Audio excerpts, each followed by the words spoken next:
Nandito kami ngayon sa Puray, Rizal para pasinayaan ang ating pinakabagong Kapuso Tulay para sa Kaunlaran.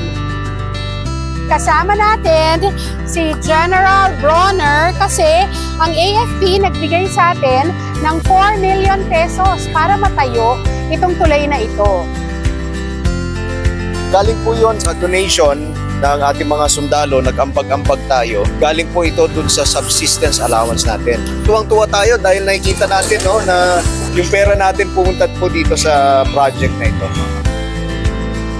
Parang hindi kapanay-paniwala kasi alam naman natin sa mga karamihan ng government projects kung hindi delayed. Samantalang ito, as scheduled yung opening natin and then itong pagtatapos ng project na ito ay on schedule pa rin. Kaya maraming salamat sa GMA Kapuso at of course sa yung mga tumulong. Maliliit na bagay, pagsamasamahin natin, napakalaking bagay po ito na tulong dito sa barangay po namin ng Puray.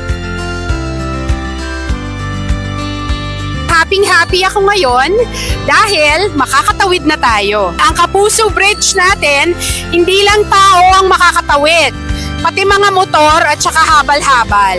Kayang-kaya yan ang ating tulay kasi ang load limit ay 4 tons. 50 meters ang tulay na ito. Bakit ganito ang flooring? Tuloy-tuloy ang ulan at hindi magkokolekta sa tulay. Talagang pinatibay natin ito kahit na intensity 8 ang earthquake at maximum sustained winds of 280 kilometers per hour. Tinaalay natin to sa mga residente na mga dumagat remontado dito sa Puray, Rizal.